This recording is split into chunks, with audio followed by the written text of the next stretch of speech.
মানু টাটা করে দাও। Bye bye. যা কোথায়? সোমবার আর বুধবার করে চৈত্র মাস ভোর এনারা রসুন দিয়ে ভালোই লেগেছে মাছটা। আজ লাগালো এখন আমি জানতে পারলাম। তো এদিকে দেখো আর 1-1.5 চামচ মতো ধনে জিরে গুঁড়ো, তারপরে হলুদ দিলাম।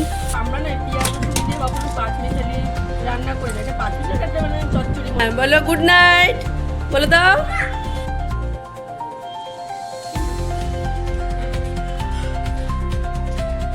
মানু মানু টাটা করে দাও।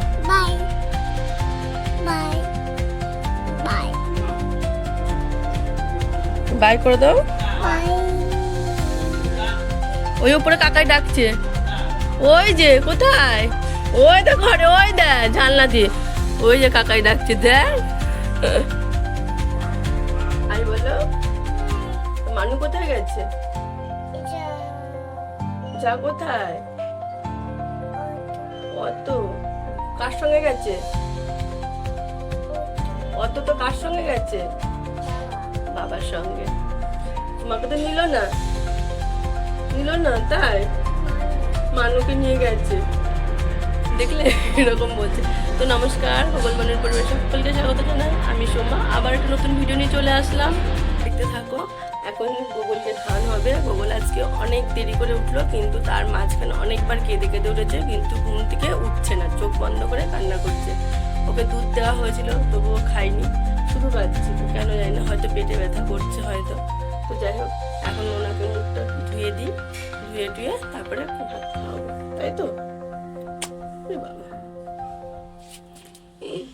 মেয়ে গেল পরীক্ষা দিতে, আজকে লাস্ট পরীক্ষা 11-এর। মেন পরীক্ষাগুলো তো অনেক দিন আগেই হয়ে গেছে, 2টো প্র্যাকটিক্যাল ছিল, এর আগের দিন একটা দিয়েছে, আজকে একটা দেবে। তো ইনাকে দেখতে পাচ্ছ পুজো দিতে এসছে। এর আগের দিন প্রসাদ দিয়েছিল, বলেছিলাম না মারোয়ারিরা পুজো দিতে আসে। সোমবার আর বুধবার করে চৈত্র মাস ভোর এনারা সবাই পুজো দিতে আসে আমাদের বাড়িতে শীতলা মায়ের।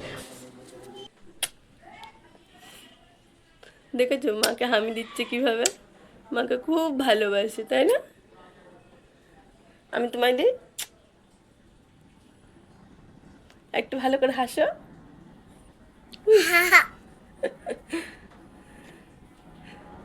তো সকালে খাওয়া দাওয়া কমপ্লিট হয়ে গেছে, বাসন টাসন মেজে ঘর মুছে গোগলকে স্নান করিয়ে রেডি করিয়ে দিয়েছি, ও ঘরে খেলা করছে। এদিকে আমি দুপুরে রান্নার জন্য সবজি কাটতে নিয়েছি। আর আজকে হবে আলু পটলের তরকারি আর বোয়াল মাছের মাথা দিয়ে কাটা চচ্চড়ি হবে সবজি দিয়ে। তো সবাই বলে যে তোমরা কিভাবে পেঁয়াজ ছাড়া বোয়াল মাছ আর মাছ খাও, জানি না কেমন লাগে। আমরা বলি তো ভালো লাগে, কিন্তু আমরা কখনো পেঁয়াজ রসুন দিয়ে খাই না। তবে কালকে খেয়েছি পেঁয়াজ রসুন দিয়ে, ভালোই লেগেছে মাছটা। আজকেও আমি কাটা চচ্চড়ি তো দেখেছি অনেকে পেঁয়াজ দেয়, তবে আমি আজকে দেবো। আমরা কখনো খাইনি এরকমভাবে, কেমন লাগে দেখবো, তোমরাও দেখো এইভাবে কি রান্না করো। তো রান্নার ভিডিওটা দেখে অবশ্যই আমাকে কমেন্ট করে জানিও তোমরা। মেয়ে কালকেও মাছ খায়নি, আজকেও খাবে না, তার জন্য আলু পটলের তরকারিটা করব, সেটাই আগে কেটে নিচ্ছি। ওটা আগে বসিয়ে রান্নাটা সেরে তারপরে কাটা চচ্চড়ি করব। তবে আলু পটলের তরকারিটা তোমাদেরকে দেখাচ্ছি না, তাহলে অনেকটাই বড় হয়ে যাবে ভিডিও। আজ একটা ঘটনা ঘটেছে। আমার বাবা আমাকে বলেছিল আজকে আমি ঠাকুর ঘরে যাবো না, তুমি কি যেতে পারবে, একটু গোপালকে জাগিয়ে দিতে পারবে? আমি হ্যাঁ না কিছুই বলিনি, আমি ঘুমিয়েছিলাম। তো সকালবেলা উঠে আমি ঠাকুর ঘরের দিকে তাকাই, যেরকম রোজ সেরকমই তাকিয়েছি, দেখি কি পর্দা খোলা। তো আমি ভাবলাম ওর বাবাই দিয়ে গেছে, কিন্তু ওর বাবা দেয়নি, মারোয়ারিরা যে পুজো দিতে এসেছিলো তো ওরাই খুলে রেখেছে। এবার নমা যখন পুজো দিতে এসছে তখন দেখে কি ঠাকুর জাগানো হয়নি। তো নমা এই বেলায় জাগালোই, এখন আমি জানতে পারলাম। তো এদিকে দেখো আমি সবজিগুলো সব কেটে নিয়েছি। এদিকে দেখো পেঁয়াজ রসুন আদা কাঁচা লঙ্কা টমেটো দিয়ে এইগুলো এটা রান্না করব। আর এদিকে মাছটাকেও দেখতেই পেলে তেল গরম করতে দিয়ে দিয়েছি। এই ধরনের মাছ দেখবে ভাজতে গেলে ফাটে, তো আমি কি করলাম বলো তো, অল্প একটু তেল দিয়েছি, এদিকে নুন আর একটু হলুদ দিয়ে দিলাম। এরপরে গরম হয়ে গেলে কিন্তু ওই মাছগুলো দিয়ে দেবো।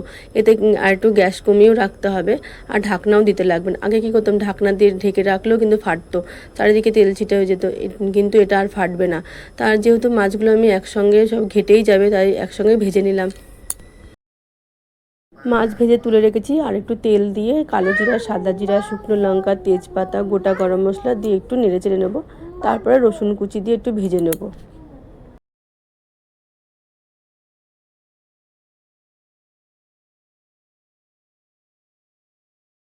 রসুনগুলো ভাজা হয়ে গেছে, এরপরে পেঁয়াজ লঙ্কা আদা কোরানো টমেটো এগুলো দিয়ে দেবো।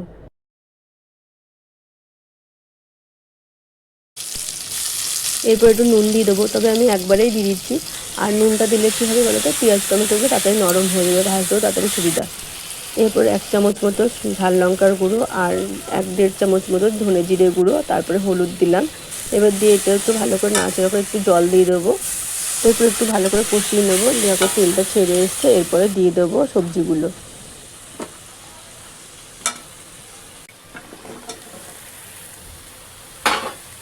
এরপর সবজিগুলো ভালো করে মশলার সঙ্গে মিশিয়ে নিয়ে তারপর ঢাকা দিয়ে রাখবো কিছুক্ষণের জন্য, গ্যাসটা কমিয়ে।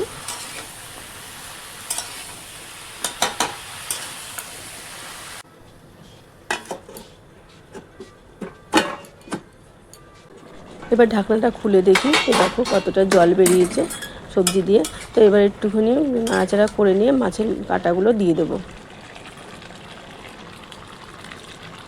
এরপর সবজির সঙ্গে মাছের কাঁটাগুলো ভালো করে মিশিয়ে নিতে হবে খুন্তি দিয়ে, যাতে ঝোলটা পুরো মাছের কাঁটার মধ্যে ঢুকে যায়, তাতে স্বাদটা ভালো লাগবে। তারপর আবার একটু ঢাকা দিয়ে রাখবো কিছুক্ষণের জন্য। এরপর ঢাকনাটা তুলে দেখি, দেখো ঝোলটা প্রায় শুকিয়ে এসেছে, আর একটু শুকানোর দরকার আছে। তো একটু নাড়াচাড়া করে একটু মিষ্টি দিয়ে দেবো, তারপরে গরম মশলা গুঁড়ো দেবো, দিয়ে একটু ভালো করে নাড়াচাড়া করে যে ঝোলটা পুরো শুকিয়ে আসবে তখন নামিয়ে ফেলবো। আর যেহেতু মেয়ে বাড়িতে নেই, তাই একাই আমাকে ফোন ধরে রান্নাটা করতে হচ্ছে, একটু মানিয়ে নিও তোমরা যদি কোথাও ভুল হয়। এই দেখো আলু পটলের তরকারি, আর এই যে পেঁপে ডাল, আর এই যে চচ্চড়ি, দেখলেই তো রান্না করলাম। তো আমরা এখন খেতে বসেছি, খাবো, খেয়ে বলবো কেমন হয়েছে, ঠিক আছে? খেতে খুব ভালো হয়েছে, ওটা খারাপ লাগছে না। কিন্তু কী বলতো, আমরা না পেঁয়াজ রসুন দিয়ে কখনো পাঁচমিশালি রান্না করি না, এটা পাঁচমিশালি একটা মানে চচ্চড়ি মতো হচ্ছে মাথা দিয়ে।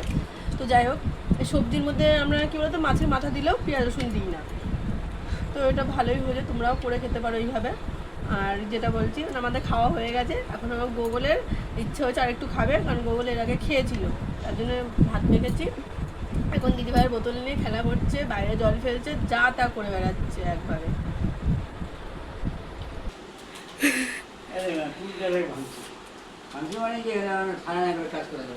ছুরি তুলি, ওর বাবার তুলিটাও তো কোথায় ফেলে দিয়েছে। এই দেখো, ও দাদুকে কাজ করতে দিচ্ছে না, এখন দাদু পেপার পড়ছে নাতিকে নিয়ে বসে, নাতির মার খাচ্ছে। এই যে লক্ষ্মী গণেশ, এই কটাই বানায়, একজন নেয় তার জন্য শুধু এই কটাই বানানো হয়, আমাদের তো এবার আর হবে না। এই দেখো দেখো কি করে দাদুকে, না এরা একদমই না, না না, টাটা করো, দাও সবাইকে টাটা করো। হ্যাঁ বলো গুড নাইট বলে দাও।